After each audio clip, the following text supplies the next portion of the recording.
Alert. ఇంట్లో వాళ్ళు ఓ murder చేశారు. ఆ మర్డర్ నుంచి తప్పించుకునేందుకు ఆధారాలు మాయం చేశారు. పోలీసులు ఎన్ని రకాలుగా ప్రశ్నించినా తమకు తెలియదన్నారు. వేర్వేరుగా విచారించిన ఫ్యామిలీ మెంబర్స్ అందరూ ఒకే మాట చెబుతూ పోలీసుల్ని కన్ఫ్యూజ్ చేశారు. దృశ్యం సినిమా స్టోరీ కూడా ఇదే. ఇలాంటి మర్డరే విశాఖలో జరిగింది. ఎన్ని రకాలుగా ముప్పు తిప్పలు పెట్టినా కుటుంబ సమేతంగా కలిసి చేసిన హత్యను ఛేదించారు పోలీసులు.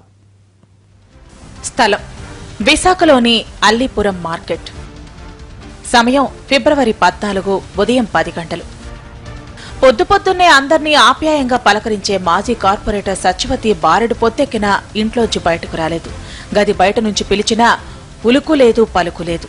కంగారు పడ్డ ఆమె కుటుంబ సభ్యులు తలుపులు తెరిచి చూసేసరికి సత్యవతి విగతజీవిలా బెడ్ మీద కనిపించింది. దగ్గరికెళ్లి చూసేసరికి సత్యవతి ప్రాణాలతో లేదు. ఒంటి మీద బంగారంలో కొంత కనిపించకుండా పోయింది. దీంతో కుటుంబ సభ్యులు షాక్ తిన్నారు.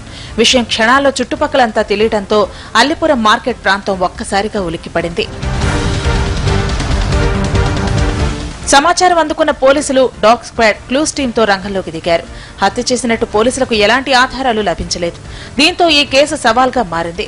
స్పెషల్ టీం వేర్వేరుగా విడిపోయి ఇన్వెస్టిగేషన్ మొదలుపెట్టింది. సత్యవతికి వారసులు లేరు. వరుసకు మనవరాలయ్యే ఓ యువతి పేరిట వీలునామా రాసింది. దానిపై మిగతా కుటుంబ సభ్యులు అభ్యంతరం వ్యక్తం చేశారు. గొడవలు జరిగాయి. పోలీసులు ఆ కోణంలో దర్యాప్తు చేశారు. సత్యవతికి దగ్గర బంధువులతో పాటు దూరపు చుట్టాలను 100 మందికి పైగా విచారించారు. ఎక్కడ చిన్న క్లూ దొరకలేదు. ఆధారాలు దొరక్క ఏం చేయాలో పాలుపోని సమయంలో పోలీసులకు కేజీహెచ్ వైద్యులు అందించిన మెడికల్ రిపోర్ట్ బ్రహ్మాస్త్రంలో ఉపయోగపడింది. సత్యవతిని ముక్కు నోరు మూసేసి ఊపిరాడకుండా చేసి చంపేశారని రిపోర్టులో తేలింది. సత్యవతి మృతదేహంపై 4 వేలిముద్రలు దొరకడంతో ఆ కోణంలో దర్యాప్తు మొదలెట్టారు. సత్యవతి కుటుంబ సభ్యులతో పాటు ఇరుగు పొరుగు ఆమె ఇంట్లో అద్దెకుంటున్న వారిని తమదైన శైలిలో పోలీసులు విచారించడంతో నిందితులు దొరికిపోయారు. సంగు నాగరాజు, పద్మ దంపతులు తమ 2 పిల్లలతో 5 ఏళ్ల నుంచి సత్యవతి ఇంట్లోనే పై పోర్షన్లో అద్దెకుంటున్నారు. ఆ కుటుంబమంతా సొంత మనుషుల్లా సత్యవతి ఇంట్లో కలిసిపోయారు. ప్రతిరోజు రాత్రి నాగరాజు, పద్మ దంపతుల కుమారుడు సత్యవతికి తోడుగా ఆమెతో పాటే పడుకునేవాడు. అమ్మమ్మ అంటూ ఆప్యాయంగా వరుసలు పెట్టి పిలుస్తూ కలిసిమెలిసి ఉండటంతో సత్యవతి అదంతా నిజమే అని నమ్మేసింది. ఎలాగైనా సత్యవతి దగ్గరున్న బంగారు ఆభరణాలు కాజేయాలని పథకం వేసుకున్నారు నాగరాజు దంపతులు. అందుకు అస్త్రాలుగా తమ కుమారులను వాడుకున్నారు. ఎప్పట్లాగే ఫిబ్రవరి 13న రాత్రి సత్యవతికి తోడుగా పడుకునేందుకు నాగరాజు, పద్మల కుమారుడు వెళ్లాడు. సత్యవతి బాగా నిద్రలోకి జారుకోగానే తమ ఫ్యామిలీ ప్లాన్ ను అమలు చేసేందుకు తల్లిదండ్రులకు గ్రీన్ సిగ్నల్ ఇచ్చాడు. గదిలోకి ప్రవేశించిన నాగరాజు కుటుంబ సభ్యులు సత్యవతి నోరు, ముక్కు మూసేసి చంపేశారు.